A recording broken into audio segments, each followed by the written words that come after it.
press the bell icon on the YouTube app and never miss another update.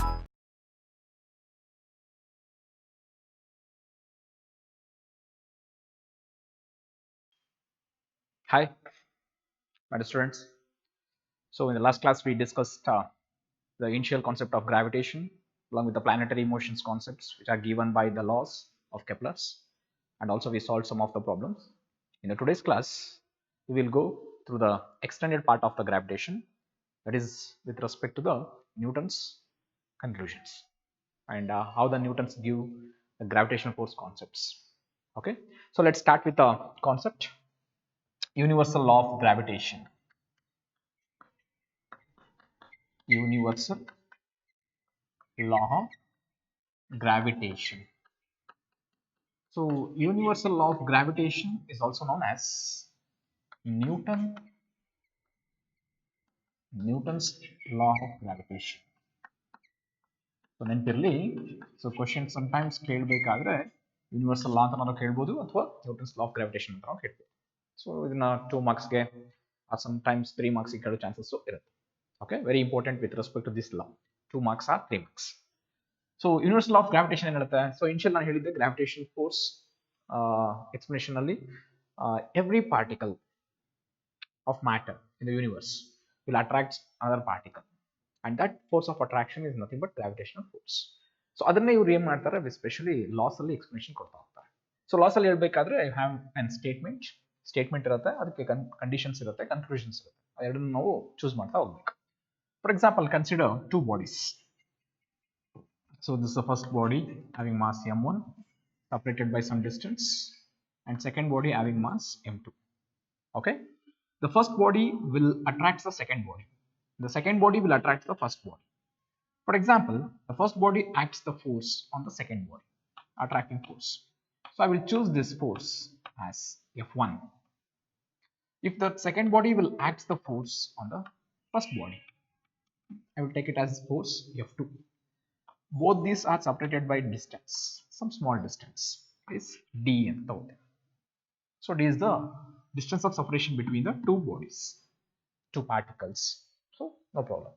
So point object ತಗೊಂಡೆ ಅಂತಂದ್ರೆ particles ನ, so large object ನ ತಗೊಂಡೆ ಅಂತಂದ್ರೆ mass ನ choose ಮಾಡ್ತಾ ಹೋಗ್ತೀವಿ, large body ಅಂತ choose ಮಾಡ್ತಾ ಹೋಗ್ತೀವಿ. So m1 is the mass of the first body and m2 is the mass of the second body. F1 is the force, attracting force acting on m2, and F2 is the force acting m2 on. Sometimes ನಾವೇನ್ ಮಾಡ್ತೀವಿ ಅಂತಂದ್ರೆ ಈ F1 and F2 ನ ಈ ರೀತಿ ಕೂಡ ಬರೀಬಹುದು, force acting on the second body due to first body F21. ಅದೇ ತರ ಸೆಕೆಂಡ್ ಬಾಡಿ ಇಂದ ಫಸ್ಟ್ ಬಾಡಿ ಆಕ್ಟ್ ಆಗ್ತಿರೋದು ಅಂತ ಬರೀಬಹುದಾಗಾದ್ರೆ ದಟ್ ಈಸ್ F12 ಅಂತ ಬರೀಬಹುದು. ಓಕೆ, ಹಂಗೆ ಅಬ್ಸರ್ವ್ ಮಾಡಿ, these two forces are acting in which direction? Opposite direction. Okay, both these masses are acting the force in opposite direction. So what is the statement of universal law of gravitation? Simple, ಕಲ್ತಿರ್ತೀರಿ. Okay, so there is a force of attraction between the two bodies. ಅಲ್ವಾ, ಇವರಿಬ್ರು ಮಧ್ಯೆ force of attraction ಇದೆ. So law of gravitation States that the force attraction between the two bodies, force of attraction between the two bodies is directly proportional to, force of attraction between the two bodies is directly proportional to product of magnitude of the mass, directly proportional to product of magnitude of mass. So m1 ಮತ್ತೆ m2 ನ product ಮಾಡಬೇಕು, directly proportional, and inversely proportional to square of the distance between these two bodies. ಅವರಿಬ್ರು ಮಧ್ಯೆ ಇರೋ distance ನ inversely proportional. Inversely ಅಂದ್ರೆ ಗೊತ್ತಿಲ್ಲ ನಿಮಗೆ, ನ್ಯೂಮರೇಟರ್ ಬರುತ್ತೆ, ಡಿನಾಮಿನೇಟರ್ ಬರುತ್ತೆ. So the amount of force acting between these two bodies, ಅದನ್ನ ಗ್ರಾವಿಟೇಷನ್ ಫೋರ್ಸ್ ಅಂತ ನಿಮ್ಗೆ ಗೊತ್ತಿದೆ, and that force is note by symbol F. So F is the gravitation force acting between the two bodies ಅಂತ ತಗೋತೀವಿ. F is directly proportional to product of these two bodies m1 m2. ಇನ್ನೊಂದು sentence ಅಲ್ಲಿ continues ಇತ್ತು statement, inversely proportional to square of the distance between them ಅಂತ ಇದೆ. So product of ಮಾಸಸ್ಗೆ directly proportional ಅಂದ್ರೆ ಯಾವ ಕಡೆ ಬರುತ್ತೆ? ನ್ಯೂಮರೇಟರ್ ಬರುತ್ತೆ. ಇನ್ವರ್ಸ್ಲಿ ಪ್ರಪೋರ್ಷನಲ್ ಡಿನಾಮಿನೇಟರ್ ಬರುತ್ತೆ. ಅಂದಮೇಲೆ ಎರಡನ್ನೂ ಕ್ಲಬ್ ನಾವು ಮಾಡಿ ನೀವು ಬರೆದ್ರಿ ಅಂತ ಅಂದ್ರೆ F is directly proportional to product of the masses and inversely proportional to square of the distance between them. Clear? The force of attraction between the two bodies is directly proportional to product of their masses and inversely proportional to square of the distance between them. Proportional symbol na ತೆಗೆದು proportional constant na introduce ಮಾಡಬೇಕು, and that constant is nothing but universal gravitational constant, that is capital G. So capital G is known as universal gravitational constant, and the concept of universal gravitational constant is given by an scientist Henry Cavendish. So Henry Cavendish ಅನ್ನೋ scientist ಏನ್ ಮಾಡ್ತಾರೆ, G ಅನ್ನೋ ವ್ಯಾಲ್ಯೂನ ಕೂಡ find out ಮಾಡಿ ಅದು universal constant value ಕೂಡ ಕೊಡ್ತಾ ಹೋಗ್ತಾರೆ. ನಾನು ಹೇಳ್ಕೊಡ್ತೀನಿ next time. So torsional pendulum experiment ನ ಕಂಡಕ್ಟ್ ಮಾಡಿ G ವ್ಯಾಲ್ಯೂನ ಫೈಂಡ್ ಔಟ್ ಮಾಡಿ ಕಾನ್ಸ್ಟೆಂಟ್ ವ್ಯಾಲ್ಯೂ ಕೂಡ ಯೂನಿವರ್ಸಲ್ ಕಾನ್ಸ್ಟೆಂಟ್ ವ್ಯಾಲ್ಯೂ ಕೂಡ ಕೊಟ್ಟಿದ್ದಾರೆ. So F is equals to G m1 m2 divided by d square. This is the standard formula of universal law of gravitation. So ನಾವು initial bridge course classes start ಮಾಡಬೇಕಾದ್ರೆ ಈ ಫಾರ್ಮುಲಾನ use ಮಾಡಿದ್ವಿ, ನೆನಪಿರಬೇಕು ನಿಮಗೆ. Charges ಇರುವಂತಹ electrostatic force formula ಕೂಡ use ಮಾಡಿದ್ವಿ. ಇಲ್ಲಿ gravitational force concept ಅಲ್ಲಿ F is equals to G m1 m2 divided by d square. So ಹಾಗೆ ಈಕ್ವೇಷನ್ ಅಬ್ಸರ್ವ್ ಮಾಡಿ. ಈಕ್ವೇಷನ್ ಅಬ್ಸರ್ವ್ ಮಾಡಿದ್ರೆ ಏನ್ ಸಿಗುತ್ತೆ, ಇದಕ್ಕೆ ಯೂನಿಟ್ ಸಿಗುತ್ತೆ. ಫೋರ್ಸ್ ಯೂನಿಟ್ ಏನ್ ಬರುತ್ತೆ, ಸೊ ಆಲ್ಮೋಸ್ಟ್ ನಿಮಗೆ ಗೊತ್ತು, ಫೋರ್ಸ್ಗೆ ಎಸ್ ಯೂನಿಟ್ ಏನ್ ಬರುತ್ತಪ್ಪ, ನ್ಯೂಟನ್ ಅಂತ ಗೊತ್ತು. ಸೊ ನ್ಯೂಟನ್ ಬರೀತೆ. ಸೊ ಸಿಂಬಲ್ ಏನ್ ಬರುತ್ತೆ, ಎನ್ ಬರುತ್ತೆ ತಗೋತೀವಿ. ಸೊ ಆಕ್ಚುಲಿ ಸೈಂಟಿಸ್ಟ್ ನೇಮ್ ನ ನೀವು ಯೂನಿಟ್ ಆಗಿ ಬರಿಬೇಕಾದ್ರೆ ಏನ್ ಬರ್ಕೋಬೇಕಾಗುತ್ತೆ, ಸ್ಮಾಲ್ ಲೆಟರ್ ಅಲ್ಲಿ ಬರಿಬೇಕಾಗುತ್ತೆ, ಅದು ನಿಮ್ಗೆ ಗೊತ್ತಿಲ್ಲ. ನ್ಯೂಟನ್ ಸಿಂಬಲ್ ಬರಿಬೇಕಾದ್ರೆ ಕ್ಯಾಪಿಟಲ್ ಲೆಟರ್ ಇರಬೇಕು. ಫೋರ್ಸ್ ನ್ಯೂಟನ್ ಸಿಗುತ್ತೆ. ಆದ್ಮೇಲೆ ಮಾಸ್ ಯೂನಿಟ್ ಏನು, KG, ಡಿಸ್ಟೆನ್ಸ್ಗೆ metre.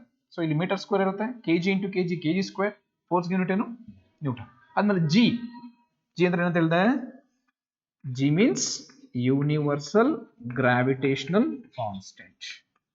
Universal gravitational constant.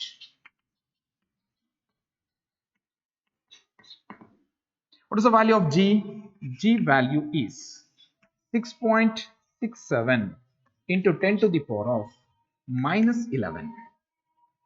Value ಬರೆದ್ಬಿಟ್ಟೆ. ಸೊ ಯೂನಿಟ್ ಬೇಕಲ್ಲ, ಸೊ ಯೂನಿಟ್ ಬೇಕು ಅಂದ್ರೆ ಏನ್ ಮಾಡೋಣ ಸರ್, ಜಸ್ಟ್ ಪೊಸಿಷನ್ ಶಿಫ್ಟ್ ಮಾಡ್ಕೊಂತ ಬಾ. ಜಿಗೆ ಈ ತರ ಬರೀಬೋದ ನೋಡಿ, G equals F into d square divided by m1 m2 ಅಂತ ಬರ್ಕೋ. So what is the unit of force? Newton. So what is the unit of distance? Meter. But ಏನಿದೆ, square ಇದೆ, metre square. ಮಾಸ್ಗೆ kg, kg. So kg into kg, kg square ಆಗುತ್ತೆ. Denominator ಇಂದ numerator ಬಂದ್ರೆ ಏನಾಗುತ್ತೆ, per KG square. Then what is the SI unit of universal gravitation constant? Newton meter square per kg square.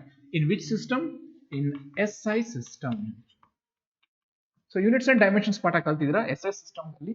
So ನಿಮಗೆ standard unit ನ ಬರಿತಾ ಹೋಗ್ತಾರೆ, system of international ಬರಿತಾ ಹೋಗ್ತಾರೆ.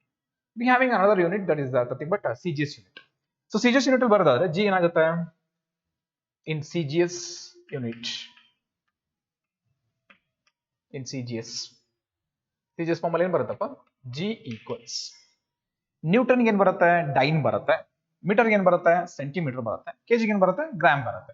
Then G is equals to value ಏನ್ change ಆಗೋದಿಲ್ಲ, 6.67 ಇರುತ್ತೆ, but power value change ಆಗುತ್ತೆ. 10 to the power of minus 8 dine centimetre square per gram square.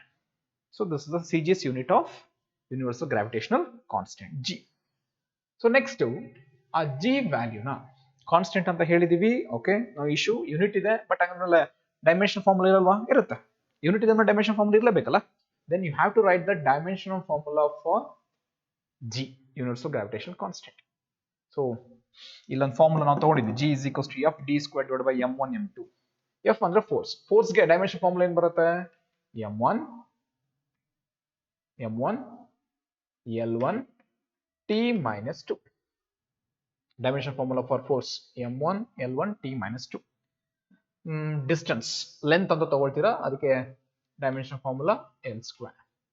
Denominator ಏನ್ ಬರುತ್ತೆ, ಮಾಸ್.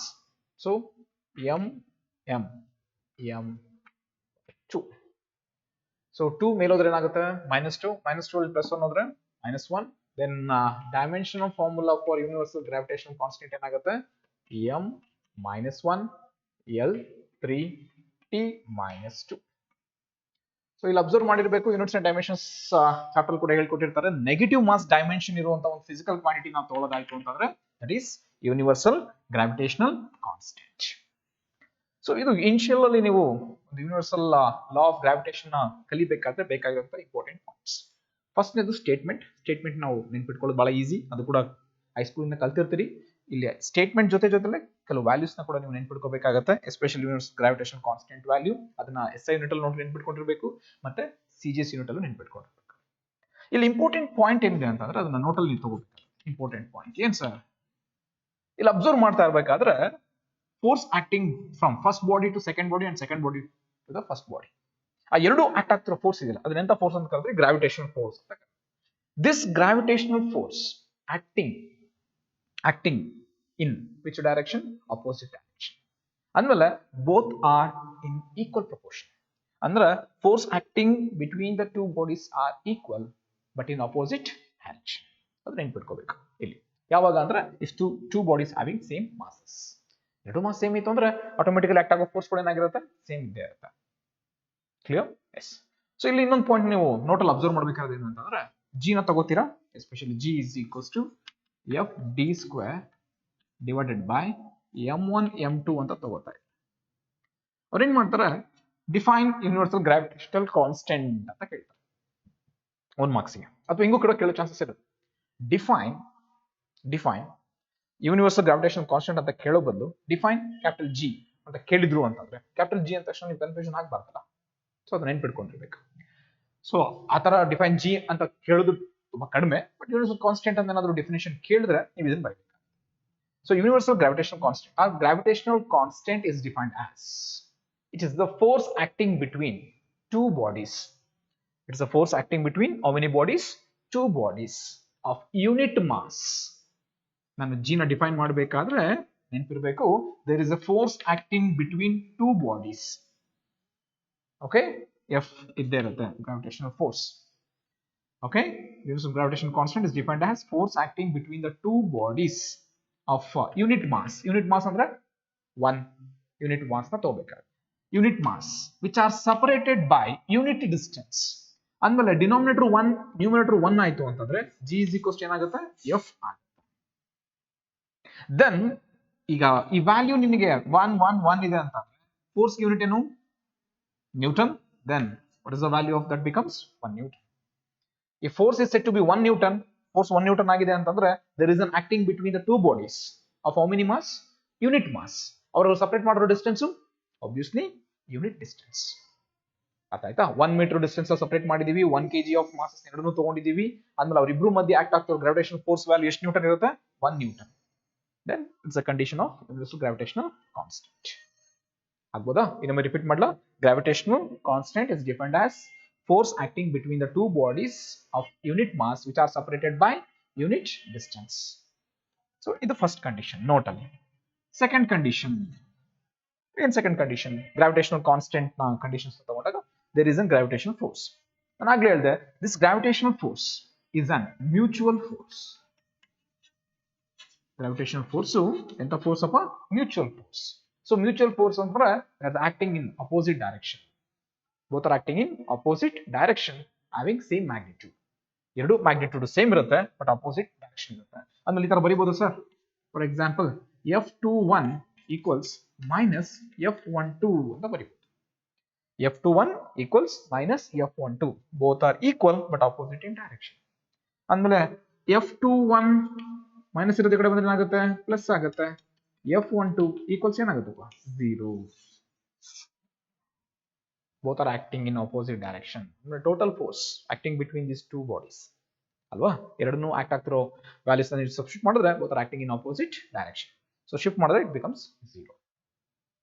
Clear? So ಯಾವಾಗ ಇದು 0 ಆಗುತ್ತೆ? It is said to be that the gravitational force is an conservative force. The force ಆಗುತ್ತೆ conservative force. So gravitational force is an conservative force. Fourth point, conservative means it is conserved. ಅಲ್ವಾ? Conserve conditions ಗೊತ್ತಿದೆ ನಿಮಗೆ ಅಲ್ವಾ? Acting between these two bodies conserve ಆಗಿರುತ್ತೆ.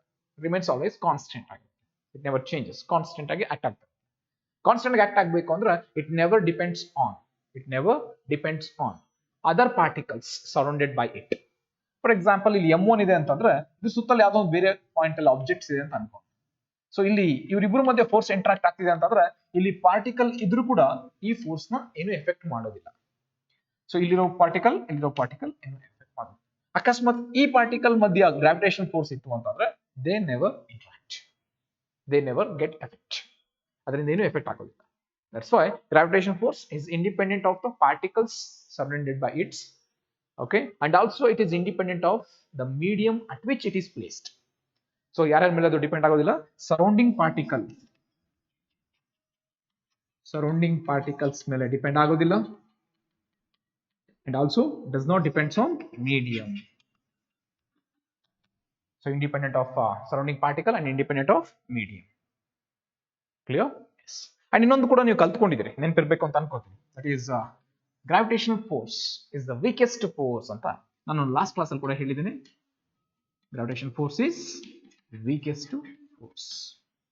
So ಇಷ್ಟು ನಿಮಗೆ important points ನೀವು ನೆನ್ಪಿಟ್ಕೋಬೇಕಾಗುತ್ತೆ, especially with respect to the universal gravitational law and Newton's law of gravitation, and also universal gravitational constant, equations, value, SI unit, dimension formula, and gravitational force na definition, gravitational constant na definition, and its conditions. Properties of gravitational force ಏನಾದರೂ ಕೇಳಿದ್ರು 2 marks ಗೆ ಅಂತ ಹೇಳಿದ್ರೆ ನೀವು ಈಸಿಯಾಗಿ ಬರೀಬಹುದು. First ಏನು ಬರೀತೀಯಪ್ಪ, gravitational force is a mutual force, okay, both are acting in opposite direction having same magnitude, okay. Next, gravitational force is an conservative force. Gravitational force doesn't depends on surrounding particle or does not affected by surrounding particle, and also does not depends on medium at which it is placed. ಯಾವ body place ಮಾಡಿರ್ತೀಯಲ್ಲ ಅದು medium ಮೇಲೆ depend ಆಗುತ್ತೆ. And also gravitational force is the weakest force. So ಇನ್ನೊಂದು point ನಾನು ಸ್ವಲ್ಪ extend ಮಾಡಿ ನಿಮಗೆ ಹೇಳ್ತಾರೆ, ಅಬ್ಸರ್ವ್ ಮಾಡಿರ್ಬೋದು ನೀವು ಇಲ್ಲಿ, the gravitational force acting between the centre of the two bodies and acts in the straight line. ಹೆಂಗೆ ಆಕ್ಟ್ ಆಗುತ್ತೆ, ಸ್ಟ್ರೈಟ್ ಲೈನ್ ಅಲ್ಲಿ ಆಕ್ಟ್ ಆಗುತ್ತೆ. Okay, so straight line act ಆಗುತ್ತೆ ಅಂದ್ರೆ it is an centralised force. ಒಂದು ಬಾಡಿನ centre ಇಂದ ಇನ್ನೊಂದು ಬಾಡಿನ ಸೆಂಟರ್ಗೆ ಆಕ್ಟ್ ಆಗ್ತದೆ.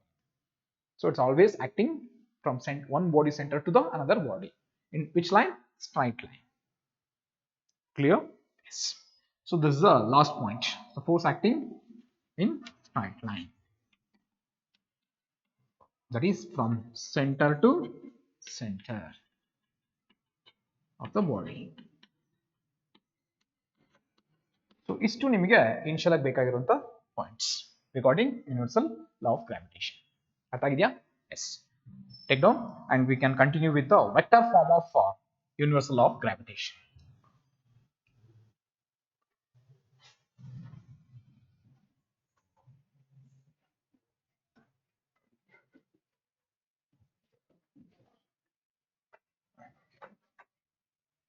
So exam ಅಲ್ಲಿ vector form of universal law of gravitation ಅಂತ 2 marks ಗೆ ಕೇಳೋ ಚಾನ್ಸ್ ಇರುತ್ತೆ. Write the expression for vector form of universal law of gravitation.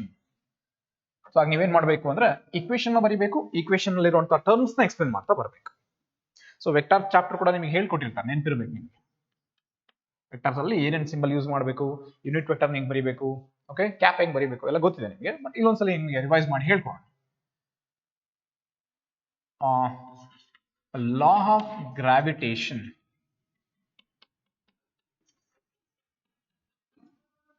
In vector form.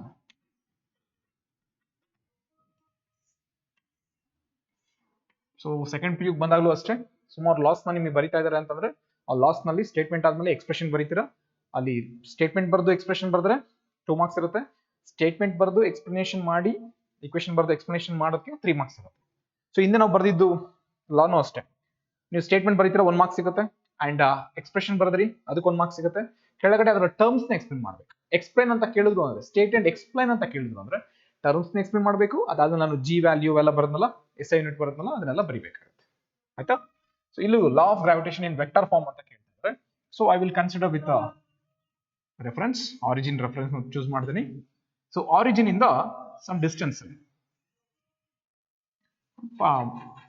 ಒಂದು ಬಾಡಿ ಇದೆ, ಇಟ್ ಹ್ಯಾವಿಂಗ್ ಮಾಸ್ m2. ಇನ್ನ some distance ಅಲ್ಲಿ ಇನ್ನೊಂದು ಬಾಡಿ ಇದೆ, ದಟ್ ಈಸ್ m1 ಅಂತ ತಗೊಂಡ್ರೆ.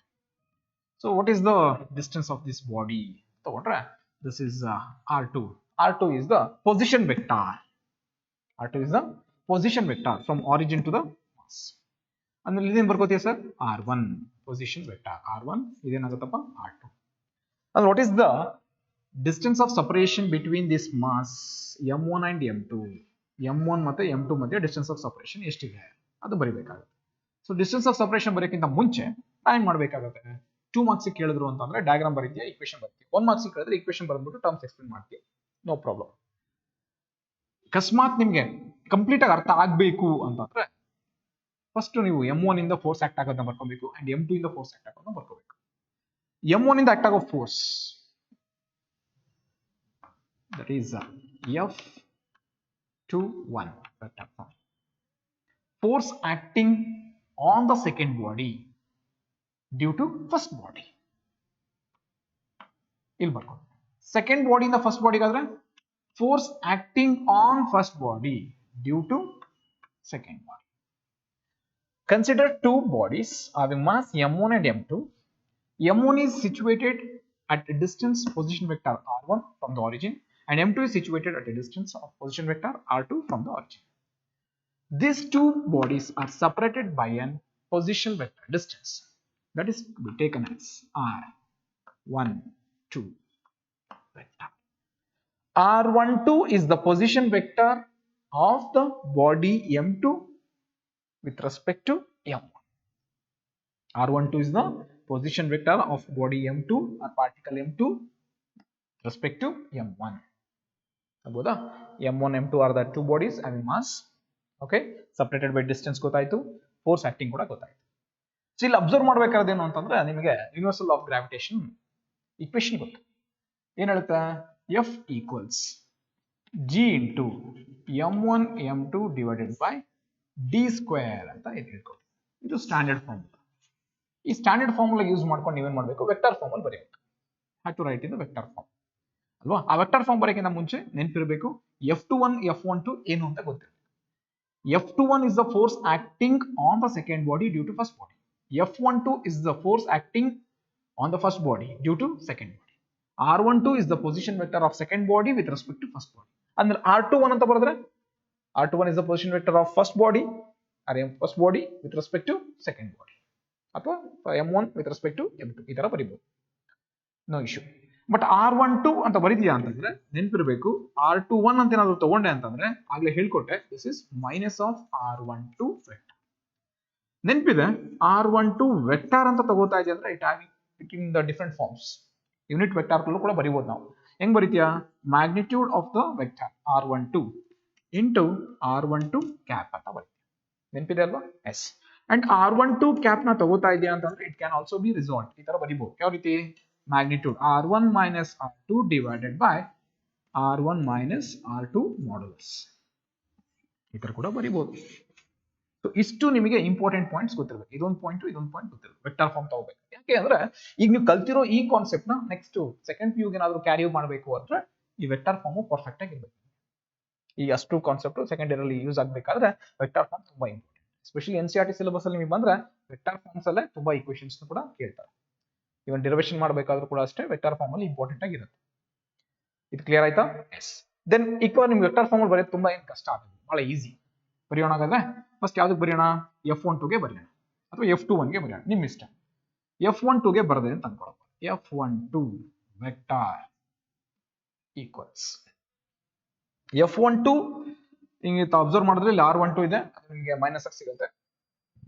F12 ನೇ ತಗೊಂಡ್ರು ಆಯ್ತು, ಸೆಕೆಂಡ್ ಬಾಡಿಯಿಂದ ಫಸ್ಟ್ ಬಾಡಿ. F21 ತಗೊಂಡ್ರೆ ಫಸ್ಟ್ ಬಾಡಿಯಿಂದ second body. So F12 equals G m1 m2 m2 m1 or m1 m2 no problem divided by ಏನ್ ಬರುತ್ತೆ R12.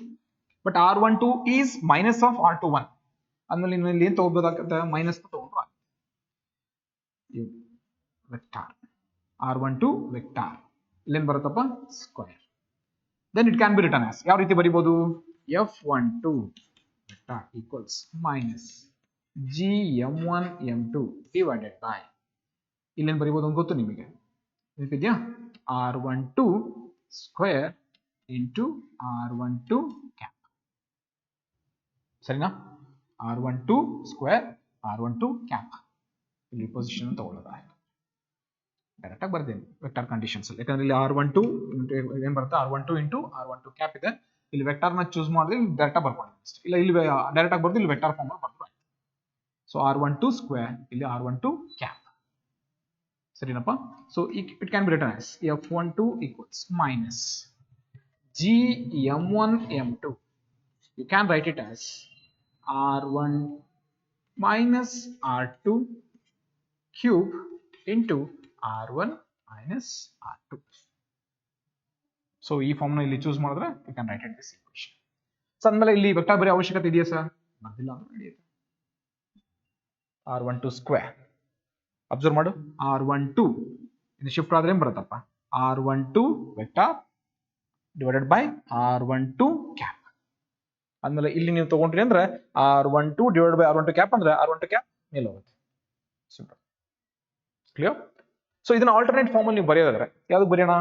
f12 ಆಯ್ತಲ್ವಾ, ಅದೇ ತರ f21 ಗೆ ಬರೆದ್ರಿ ಅಂದ್ರೆ ಏನ್ ಬರುತ್ತೆ ಎಕ್ಸ್ಪ್ರೆಷನ್ ನೋಡಪ್ಪ, f21 vector equals g m1 m2 divided by, direct ಬರಿಬಹುದಾಗಾದ್ರೆ ಏನ್ ಬರಿಬಹುದು, r21 square.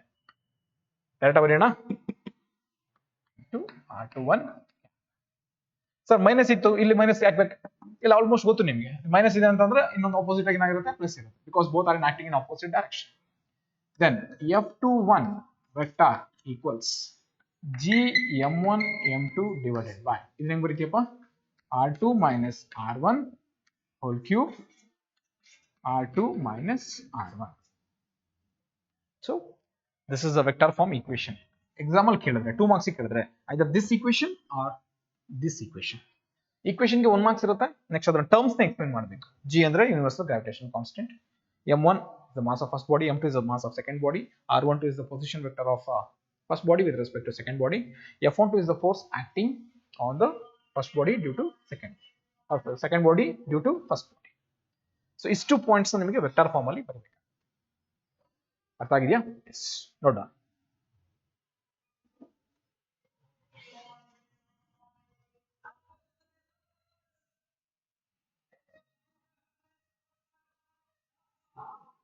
So next we have to think the concepts regarding gravitational force. So gravitational force ನ ಕಾನ್ಸೆಪ್ಟ್ಸ್ ನ ಥಿಂಕ್ ಮಾಡಬೇಕಾದ್ರೆ ಒಂದು ಇಂಪಾರ್ಟೆಂಟ್ ಅಬ್ಸರ್ವೇಷನ್ ಇರುತ್ತೆ, ಅದು ನ್ಯೂಟನ್ಸ್ ಕೊಟ್ಟಿರೋದು. Each and every body in the universe will attract another body. So when you consider with the earth, ನಾವು earth ಅಂತ consider ಮಾಡಿದ್ವಿ ಅಂತ ಅನ್ಕೊಂಡು, ಸೊ ಎಲ್ಲ ಆಬ್ಜೆಕ್ಟ್ ಅರ್ಥ ಏನಾಗುತ್ತೆ, it is always falling towards the centre of the earth. For example Newton ನ ತಗೊಳ್ಳೋದಾದ್ರೆ ಅವ್ರು ಏನಂತ ಹೇಳಿದ್ರು, ಒಂದು ಮರ ತಗೊಂಡಿದ್ರು. ಸೊ ಇಲ್ಲೊಂದು ಆಪಲ್ ಇತ್ತು, ಆಪಲ್ ಫಾಲ್ ಡೌನ್ ಆಯ್ತು. ಆದ್ಮೇಲೆ ಆಪಲ್ ಫಾಲ್ ಡೌನ್ ಆಗ್ತಾ ಇದೆ ಅಂದ್ರೆ ಅಬ್ಸರ್ವ್ ಮಾಡಿ, ಆಪಲ್ ಗೆ ಮಾಸ್ ಎಷ್ಟಿದೆ m, ಅರ್ತ್ ಗೆ ಮಾಸ್ ಎಷ್ಟಿದೆ ಕ್ಯಾಪಿಟಲ್ M ಇದೆ ಅಂತ ಅನ್ಕೊಂಡು. When apple is falling towards the earth means this earth is attract the body towards its center, and you know that the radius of the earth is r. So each and every object is attracting towards the center of the earth. ಅಂದ್ರೆ ಇಲ್ಲಿ act ಆಗ್ತಿರೋ force ಯಾವುದು? Gravitation force. ಅದು common ಆಗಿ ಗೊತ್ತು ನಿಮಗೆ. ಅಂದ್ರೆ gravitation force act ಆಗ್ತಾ ಇದೆ ಅಂದ್ರೆ this apple is moving downward, means it having an acceleration, and this acceleration is acting due to gravitational force, and that acceleration due to gravitational force is known as acceleration due to gravity. And if the earth is attracting any object towards its center with some force, that is known as gravity. So first ನಾವು ಇಲ್ಲಿ ಅರ್ಥ ಮಾಡ್ಕೊಬೇಕಾಗಿರೋ point ಯಾವ್ದಪ್ಪ? Gravity. Okay, ನಾನೇನಾದ್ರೂ ಒಂದು building ಅಲ್ಲಿ ನಿಂತ್ಕೊಂಡಿದ್ದೀನಿ ಅಂತ ಅನ್ಕೊಳ್ಳೋಣ, ಕೆಳಗೆ ಬೀಳ್ತಾ ಇದ್ದೀನಿ ಅಂತಂದ್ರೆ I am moving towards the centre of the earth. ಅಂದ್ರೆ ಟುವರ್ಡ್ಸ್ ದಿ ಅರ್ತ್ ನಾನು ಅಟ್ರಾಕ್ಟ್ ಆಗ್ತಾ ಇದ್ದೀನಿ ಅಂದ್ರೆ I am falling downward due to gravity, because the earth having an attractive force between on me. ನನ್ನ ಮೇಲೆ ಗ್ರಾವಿಟೇಷನ್ ಫೋರ್ಸ್ ಆಕ್ಟ್ ಆಗ್ತಾ ಇದ್ರೆ I am acting towards the centre of the earth, that is due to gravity.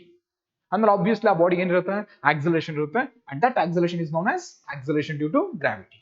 ಅಂದ್ರೆ ಈಗ ನಾವು important ಆಗಿ ಎರಡು basic points ನೆನ್ಪಿಟ್ಕೋಬೇಕು ಅಂಡ್ ಕಲ್ತ್ಕೋಬೇಕು. ದಟ್ ಇಸ್ ಒಂದು ಗ್ರಾವಿಟಿ, ಇನ್ನೊಂದು acceleration due to gravity. So what is gravity? Simple. Gravity is the force acting by the earth ಅಥವಾ the force at which the body is attracting towards the center of the earth. Center of the earth towards ಒಂದು body attract ಆಗ್ತಿದೆ ಅಂತಂದ್ರೆ that force is known as gravity. Okay, so ಇನ್ನೊಂದು ಏನಂತ ಹೇಳಿದ್ವಿ, acceleration due to gravity. ಅಂದ್ಮೇಲೆ ಈಗ ನಾನು ತಗೊಳ್ತಿರೋ object ಇದೆಯಲ್ಲ, ಮಾಸ್ m ಇದೆಯಲ್ಲ, it is moving downward with acceleration g. Okay, ಎಷ್ಟು acceleration ಅಲ್ಲಿ ಇದು ಮೂವ್ ಆಗ್ತಾ ಇದೆ, g ಅಷ್ಟು acceleration ಅಲ್ಲಿ ಮೂವ್ ಆಗ್ತಾ ಇದೆ. So second condition ನೀವು ನೆನಪಿಟ್ಕೋಬೇಕು, that is acceleration due to gravity. And acceleration due to gravity denote what symbol small g. What is acceleration due to gravity ಅಂತ ಹೇಳಿದ್ರೆ, it is the acceleration of a body which is moving towards the center of the earth due to gravity. Gravity ಇಂದ ಯಾವ object ಅರ್ಥ centre ಕಡೆ move ಆಗ್ತಾ ಇದೆಯೋ ಆ amount of acceleration move ಆಗ್ತಾ ಇದೆ, ಆ ಆಕ್ಸಲರೇಷನ್ ಏನು ಕರೀತೀರಿ, ಆಕ್ಸಲರೇಷನ್ ಡ್ಯೂ ಟು ಗ್ರಾವಿಟಿ. ಆಗ್ಬೋದಾ? The acceleration at which a body is moving towards the center of the earth due to gravity is known as acceleration due to gravity. And ನೆನಪಿದೆ, acceleration due to gravity g having a constant value, ಅಂದ್ರೆ g is constant on the surface of earth. That value of constant is 9.8. 9.8 acceleration due to gravity value constant on the surface of the earth ಅಲ್ಲಿ constant ಆಗಿದೆ. SI unit ಏನು sir, metre per second square. So CGS unit ಬರೆದ್ರೆ centimetre per second square CGS unit, ಅದು easy. So universal gravitational constant ಬೇರೆ, acceleration due to gravity ಬೇರೆ. Capital G universal gravitational constant, small g acceleration due to gravity 9.8 metre per second square. Clear? ನೆನಪಿರ್ಲಿ, acceleration due to gravity is constant. G is constant on the surface of Earth.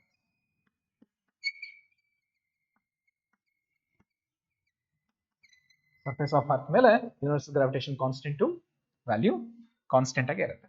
Sorry, universal gravitation constant ಅಲ್ಲ, acceleration due to gravity value constant. ಅಂದ್ರೆ 9.8 metre per second square ಇರುತ್ತೆ. ಆಗ್ಬೋದಾ? S. ಅಂದ್ಮೇಲೆ ಈಗ sir ನಾವು ಹೇಳ್ಬೇಕಾದ್ರೆ sometimes ನಾನು ಏನ್ ಮಾಡ್ಬಿಟ್ಟೆ, acceleration due to gravity ಅಂತ ಇಲ್ಲಿ ಯೂಸ್ ಮಾಡಬೇಕಾದ್ರೆ ಗ್ರಾವಿಟೇಷನಲ್ ಕಾನ್ಸ್ಟೆಂಟ್ ಅಂತ ಹೇಳ್ತಾ ಇದ್ದೆ. ಅಂದ್ಮೇಲೆ ಅವ್ರಿಬ್ರು ಮಧ್ಯೆ ರಿಲೇಷನ್ ಇದೆ, ಅದಕ್ಕೆ ಸ್ವಲ್ಪ ಮಿಸ್ ಆಗಿ ಆ ವರ್ಡ್ಸ್ ಬರ್ತಾ ಹೋಗುತ್ತೆ. Then we have to see what is the relation between acceleration due to gravity and universal gravitational constant. So ಇದು ನಿಮಗೆ 3 ಮಾರ್ಕ್ಸ್ ಕೇಳ್ತಾರೆ. ರಿಲೇಷನ್ ಬಿಟ್ವೀನ್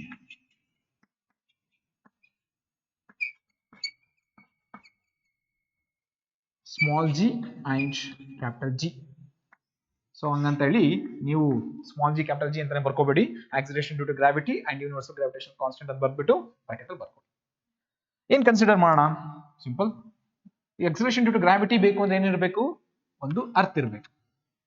ಅರ್ತ್ ಮೇಲೆ ಒಂದು ಆಬ್ಜೆಕ್ಟ್ ಇರುತ್ತೆ, ಆಬ್ಜೆಕ್ಟ್ ಅರ್ತ್ ನ ಟುವರ್ಡ್ಸ್ ಮೂವ್ ಆಗಬೇಕು. ಅದ್ರಲ್ಲಿ ಮೂವ್ ಆಗ್ಬೇಕಾದ್ರೆ ಅದ್ರ acceleration g ಎಷ್ಟಿರುತ್ತೆ.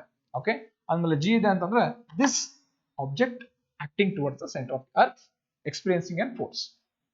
ಅಂದ್ಮೇಲೆ ಅಲ್ಲಿ ಆಕ್ಟ್ ಆಗೋ ಫೋರ್ಸ್ ನ ನೀವು ನ್ಯೂಟನ್ಸ್ ಕೂಡ ಎಕ್ಸ್ಪ್ಲನೇಷನ್ ಕೊಟ್ಟಿರ್ತಾರೆ ಅಲ್ವಾ. Basic formula for Newton's F is equals to ma, ಆ ಕಂಡೀಷನ್ ತಗೋಬೇಕಾಗುತ್ತೆ. Clear? Consider an earth. Earth ನ ಕನ್ಸಿಡರ್ ಮಾಡ್ತಾ ಇದ್ದ. This earth having mass, earth mass ಎಷ್ಟಿದೆಯಪ್ಪ, capital M. This is the center of the earth. Oh. What is the radius of earth? Capital R. So I will consider with an object, a small object consider ಮಾಡ್ತಾ ಇದ್ದೀನಿ. Small object, very small object. ನಿಮಗೆ ಕಾಣಿಸ್ಲಿ ಅಂತ ಸ್ವಲ್ಪ ದೊಡ್ಡದಾಗಿ ಬರೀತಾ ಇದ್ದೀನಿ ಅಷ್ಟೇ.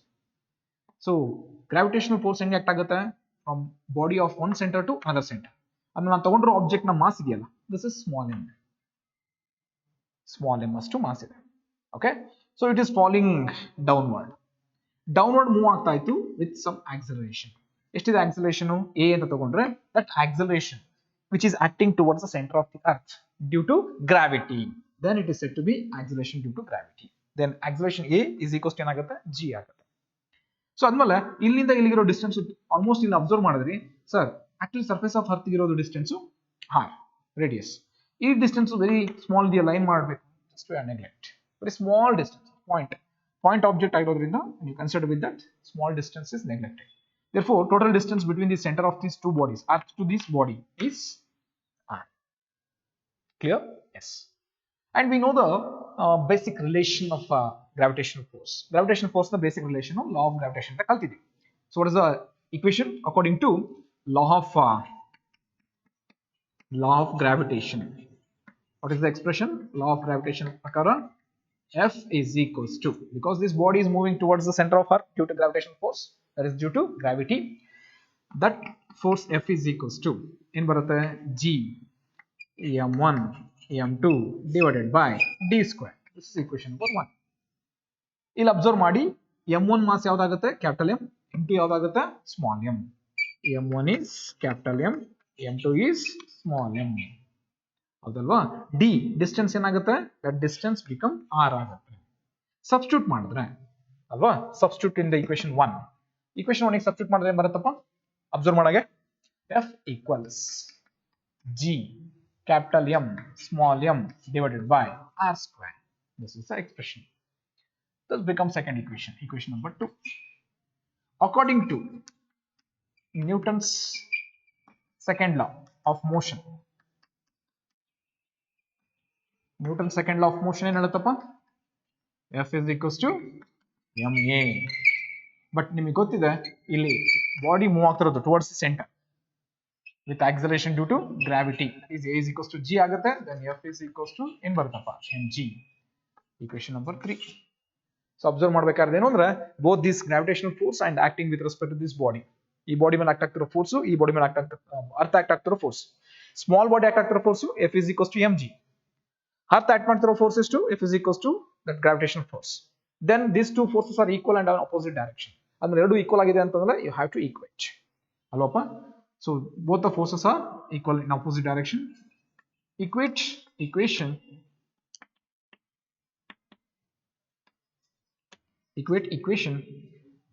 3 and 2. 3 and 2 equation ನ equate ಮಾಡಿದ್ವಿ ಅಂತಂದ್ರೆ mg is equals to g m small m divided by r square. ಏನೇನು ಕ್ಯಾನ್ಸಲ್ ಆಗುತ್ತೆ? m ಕ್ಯಾನ್ಸಲ್ ಆಗುತ್ತೆ, m ಕ್ಯಾನ್ಸಲ್ ಆಗುತ್ತೆ. ಉಳ್ಕೊಳ್ಳೋದೇನು? g is equals to gm divided by r square. So this is the relation between acceleration due to gravity and gravitational constant. In some alternate form ನಾವು ಬರ್ಕೊಳ್ಳೋದಾಯ್ತು ಅಂದ್ರೆ capital G is equals to cross multiply ಮಾಡಿದ್ರೆ g r square divided by m. So this is alternate form. ನಿಮಗೆ ಏನಾದರೂ some problems ನ solve ಮಾಡಬೇಕಾದ್ರೆ competitive part ಅಲ್ಲಿ ಇದನ್ನ use ಮಾಡ್ಕೋ. ಇಲ್ಲಿ ಅಬ್ಸರ್ವ್ ಮಾಡಬೇಕಾದ್ರೆ points. Acceleration due to gravity G is equals to gm by r square. This G only depends on mass of the earth. What is that G? G is an acceleration due to gravity. ಅಂದ್ಮೇಲೆ acceleration due to gravity depend ಆಗೋದು ಯಾರ ಮೇಲೆ ಮಾತ್ರ? Depends on mass of earth. So G depends only on mass of earth, but this acceleration due to gravity does not depends on mass of the object. So acceleration due to gravity, first point. So properties of acceleration due to gravity ಅಂತ ಏನಾದರೂ ಗೊತ್ತಿರಬೇಕು ಅಂದ್ರೆ ಈ points ನೀವು ನೆನಪಿಟ್ಕೋಬೇಕಾಗುತ್ತೆ. Acceleration due to gravity does not depends on mass of the object, it only depends on mass of the earth. Next, acceleration due to gravity mass of the earth ಹೆಂಗ್ depend ಆಗುತ್ತೆ? Directly proportional. But ಅದೇ ನಾವು ಏನಾದರೂ distance ತಗೊಂಡ್ವಿ ಅಂತಂದ್ರೆ distance ಅಂದ್ರೆ radius ತಗೊಂಡ್ರೆ radius of earth ತಗೊಂಡ್ರೆ ಇನ್ವರ್ಸ್ಲಿ ಪ್ರಪೋರ್ಷನಲ್. ಆದ್ಮೇಲೆ G is inversely proportional to r square. ಆದ್ಮೇಲೆ r square ಅಂತ ತಗೋತಾ ಇದೆಯಾ 1 by r square ಅಂತ ಇದೆ.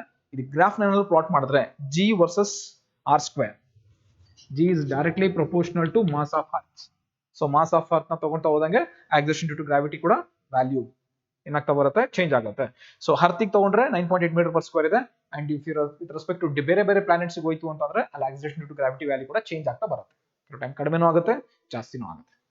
ಅಂದ್ರೆ acceleration due to gravity will varies with respect to position. ಇಲ್ಲಿ ಸರ್ಫೇಸ್ ಆಫ್ ಅರ್ತ್ ಅಲ್ಲಿ ಕಾನ್ಸ್ಟೆಂಟ್, ಬಟ್ ಬೇರೆ ಆಬ್ಜೆಕ್ಟ್ ಅಂತ ತಗೊಂಡ್ವಿ, ಆ ಆಬ್ಜೆಕ್ಟ್ ನ ಮಾಸ್ ಚೇಂಜ್ ಆಯ್ತು ಅಂದ್ರೆ acceleration due to gravity ಕೂಡ ಏನಾಗ್ತಾ ಹೋಗುತ್ತೆ? ಚೇಂಜಸ್ ಆಗ್ತಾ ಬರುತ್ತೆ. ನೆನಪಿರಿ, that is directly proportional to mass of the earth. ನಾವು ಇಲ್ಲಿ ತೊಗೊಳ್ಳಲ್ಲ, ಅದೇ ಬೇರೆ ಪ್ಲಾನೆಟ್ ಗೆ ತಗೊಂಡ್ರು G ವ್ಯಾಲ್ಯೂ ಚೇಂಜ್ ಆಗ್ತಾ ಬರುತ್ತೆ. And G is inversely proportional to r square. ಅಂದ್ರೆ ಇದಕ್ಕೆ ಗ್ರಾಫ್ ನ ಪ್ಲಾಟ್ ಮಾಡಿದ್ರೆ ಅಂದ್ರೆ it will give straight line, okay. And ಇದಕ್ಕೆ ಗ್ರಾಫ್ ನ ಪ್ಲಾಟ್ ಮಾಡಿದ್ರೆ it will give rectangular hyperbola. ಅದು ನಿಮಗೆ ಗೊತ್ತಿದೆ. ಇವನ್ ನಾನು ಬ್ರಿಡ್ಜ್ ಕೋರ್ಸ್ ಅಲ್ಲಿ ಕೂಡ ಡಿಸ್ಕಸ್ ಮಾಡಿದೀವಿ ಅಂಡ್ ಇವನ್ ಎಲ್ವೇಸ್ ಸರ್ ಕೂಡ ನಿಮಗೆ ಡಿಸ್ಕಸ್ ಮಾಡಿ ಹೇಳಿರ್ತಾರೆ.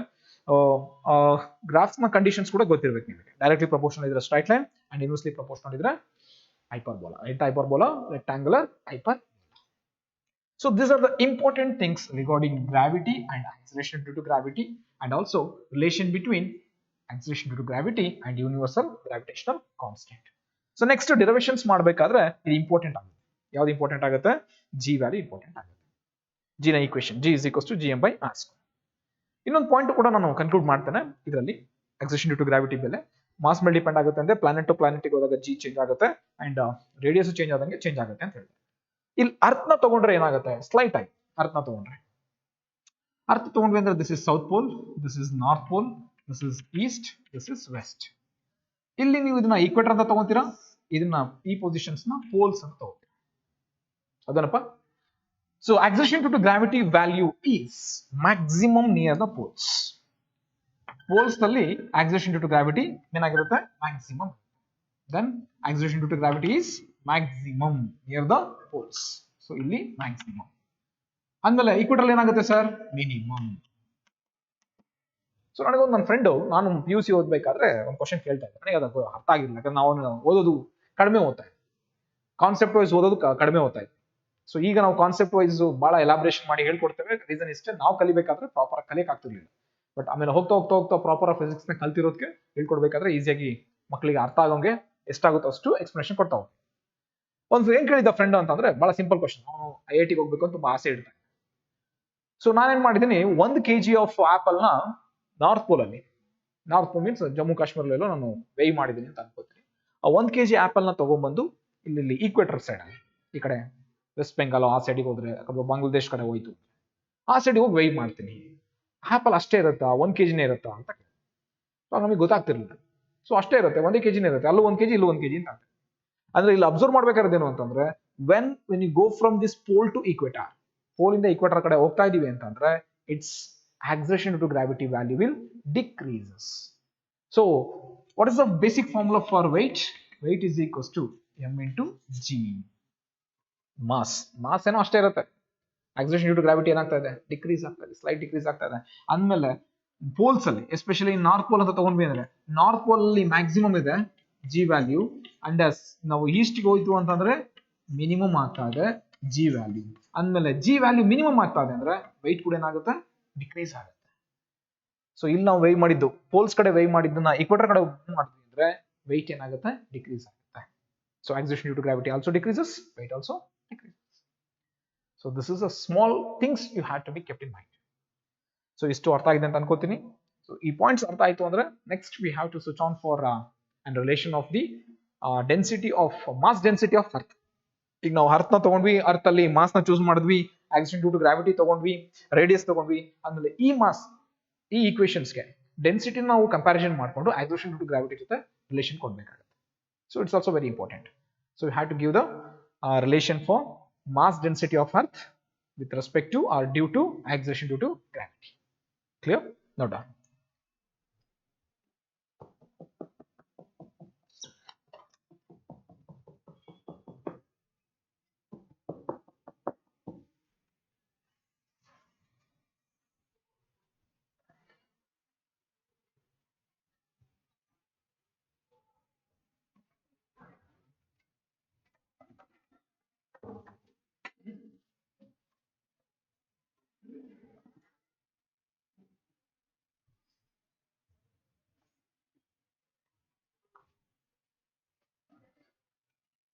So next concept regarding expression for which density?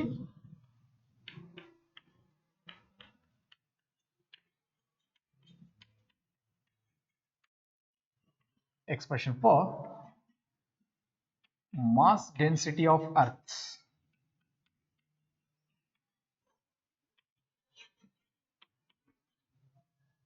with respect to gravity or due to gravity, or in terms of gravity, acceleration due to gravity, small g, in terms of acceleration due to gravity. So expression for mass density ಅಂತ ತಗೋತಾ ಇದೀವಿ ಅಂದ್ರೆ basically ನಿಮಗೆ ಗೊತ್ತಿರಬೇಕು expression of universal of gravitation. So universal of gravitation ಕೂಡ ಗೊತ್ತಿರಬೇಕು and relation between small G and capital G ಕೂಡ ಗೊತ್ತಿರಬೇಕು. We know that relation between small g and capital G. In barata relation small g is equals to gm divided by r square. So g is the universal gravitational constant, m is the mass of earth and r is the radius of earth. gm by r square, not r square. So ಇಲ್ಲಿ ಅರ್ಥ ಅಂತ ತಗೊಳ್ಳೋದನ್ನು ಗೊತ್ತಾಯ್ತು, mass ಅಂತ ತಗೋತಾ ಇದೀನಿ, no issue ಅಲ್ವಾ. And also we know that density, expression for density. Density of earth is given by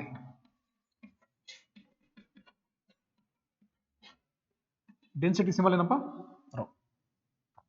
Rho equals mass by volume. And you know that earth is in geodal shape, ಅದನ್ನು ನಾವು spear ಅಂತ ತಗೊಳ್ತಾ ಹೋಗ್ತೀವಿ. So volume of sphere. Volume of sphere. What is the volume of sphere?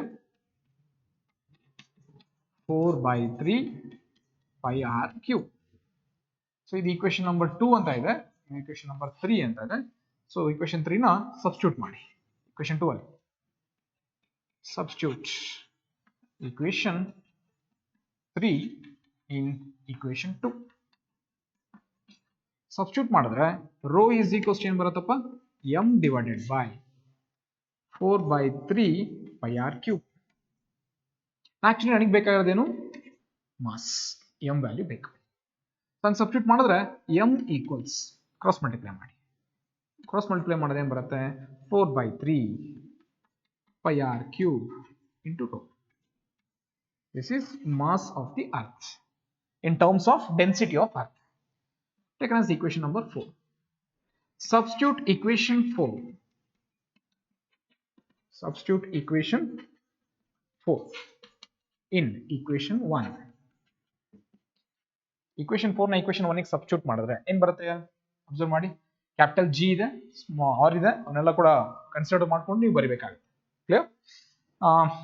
Small G is equals to G divided by R square. ಅದಾಗೆ instead of M ಬದಲು ಏನು ಬರಿಬೇಕು, 4 by 3 pi r cube into rho.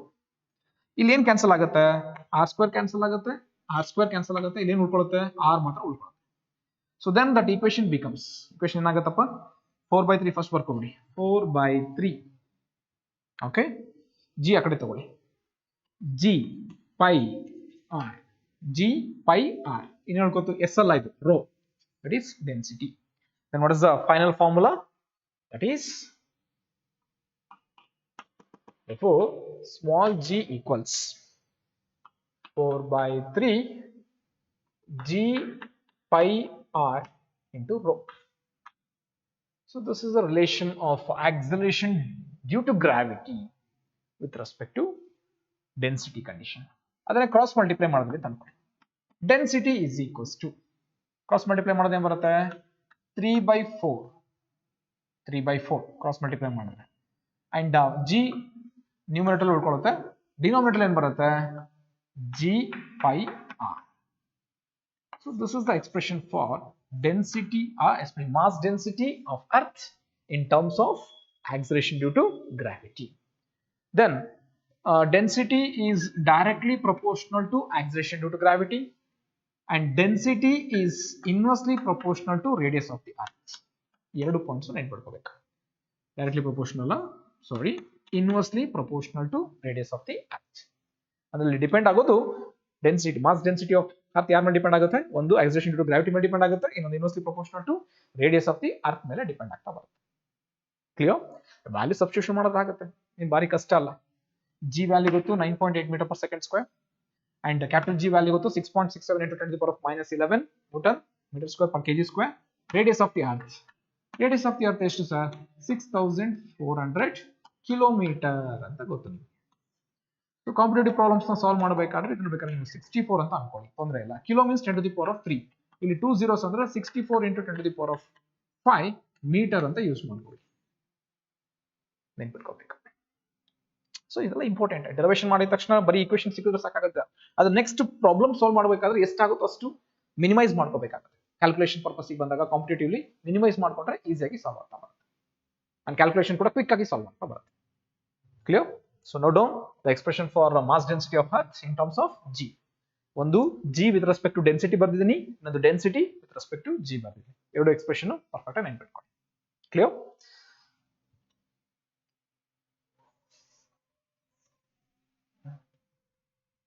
So acceleration due to gravity will changes from position to position ಅಂತ ಹೇಳಿದ್ರೆ, from pole to equator ಗೆ ಹೋದ್ರೆ change ಆಗುತ್ತೆ. And ಒಂದು ಪೊಸಿಷನ್ ಇಂದ ಇನ್ನೊಂದು ಪೊಸಿಷನ್ ಹೋದ್ರೆ ಕೂಡ ಏನಾಗ್ತಾ ಹೋಗುತ್ತೆ, ಚೇಂಜ್ ಆಗುತ್ತೆ ಅಂತ ಹೇಳಿದ್ರು ಅಲ್ವಪ್ಪ. ಬಟ್ ಸರ್ಫೇಸ್ ಆಫ್ ಅರ್ತ್ ಮೇಲೆ ಕಾನ್ಸ್ಟೆಂಟ್ ಆಗಿರುತ್ತೆ. ಬಟ್ ಸರ್ಫೇಸ್ ಆಫ್ ಅರ್ತ್ ಬಿಟ್ಟು ದೂರ ಹೋಯ್ತು ಅಂದ್ರೆ ಆಗ ಏನಾಗುತ್ತೆ, ಚೇಂಜ್ ಆಗುತ್ತೆ. ಸೊ ಚೇಂಜ್ ಆಗುತ್ತೆ ಅಂದ್ರೆ whether it is increases or decreases. So we have to observe that. Increase ಆಗುತ್ತಾ ಡಿಕ್ರೀಸ್ ಆಗುತ್ತಾ ಅಂತ ಅಬ್ಸರ್ವ್ ಮಾಡಿ. ಸೊ ನೆಕ್ಸ್ಟ್ ಕ್ಲಾಸ್ ಅಲ್ಲಿ I will start with an variation of acceleration due to gravity. Okay, acceleration due to gravity variation ಆಗೋದನ್ನ ನಾನು derivations ಹೇಳ್ಕೊಡ್ತೇನೆ. ಅದು ಹೇಗೆ sir, from surface of earth ಇಂದ ಮೇಲ್ಗಡೆ ಹೋದ್ರೆ ಹೈಟ್ ಇನ್ಕ್ರೀಸ್ ಆಗ್ತಾ ಇದೆ. ಹೈಟ್ ಇನ್ಕ್ರೀಸ್ ಆಗ್ತಾ ಅಂದ್ರೆ it's an increase in altitude. So altitude ಅಲ್ಲಿ acceleration to gravity, surface of earth ಎಲ್ಲಿದೆ ಅಂತ ಅನ್ಕೋಣ, ಇದು ಆಲ್ಟಿಟ್ಯೂಡ್ ಅಂತ ಅನ್ಕೋಣ. ಸೊ ಆಬ್ಜೆಕ್ಟ್ ಸಮ್ ಹೈಟಿಗೆ ಹೋಯ್ತು ಅಂದ್ರೆ ಆಕ್ಸಲರೇಷನ್ ಡ್ಯೂ ಟು ಗ್ರಾವಿಟಿ ಏನಾಗುತ್ತೆ, ಅದನ್ನ ನಾವು ಡಿರೈವೇಷನ್ ನೋಡ್ಕೊಂಡು ಇನ್ಕ್ರೀಸ್ ಆಗುತ್ತಾ ಡಿಕ್ರೀಸ್ ಆಗುತ್ತಾ ಅಂತ ಹೇಳಿ ಅಬ್ಸರ್ವ್ ಮಾಡೋಣ. ಓಕೆ, ನೆಕ್ಸ್ಟ್ ಅರ್ತ್ ಇನ್ಸೈಡಿಗೆ ಹೋದ್ರೆ, ಡೆಪ್ತಿಗೆ ಹೋದ್ರೆ ಆಕ್ಸಲರೇಷನ್ ಡ್ಯೂ ಟು ಗ್ರಾವಿಟಿ ಏನಾಗುತ್ತೆ ಅಬ್ಸರ್ವ್ ಮಾಡೋಣ. ಸೊ ನೆಕ್ಸ್ಟ್ ಕ್ಲಾಸ್ ಅಲ್ಲಿ ಎರಡು ಇಂಪಾರ್ಟೆಂಟ್ ಡಿರೈವೇಷನ್ಸ್ ಆದ್ಮೇಲೆ ಅದ್ರ ಮೇಲೆ ಪ್ರಾಬ್ಲಮ್ಸ್ ಆಗ್ಬೋದಾ. ಇವತ್ತೇನು ಡಿಸ್ಕಸ್ ಮಾಡಿದ್ವಲ್ಲ, ಯೂನಿವರ್ಸಲ್ ಆಫ್ ಗ್ರಾವಿಟೇಷನ್, ಅದ್ರ ಮೇಲೆ ಪ್ರಾಬ್ಲಮ್ ಸಾಲ್ವ್ ಮಾಡೋಣ ಡಿರೈವೇಷನ್ಸ್ ಆದ್ಮೇಲೆ. And relation between g and capital G, ಅದ್ರ ಮೇಲೆ ಪ್ರಾಬ್ಲಮ್ ಸಾಲ್ವ್ ಮಾಡೋಣ. ಡೆನ್ಸಿಟಿ ಮೇಲೆ ಪ್ರಾಬ್ಲಮ್ ಸಾಲ್ವ್ ಮಾಡೋಣ. ಓಕೆ, ಇವತ್ತು ಕ್ಲಾಸ್ ಅರ್ಥ ಆಗಿದೆ ಅಂತ ಅನ್ಕೋತೀನಿ. Okay, we will meet in next class. Thank you.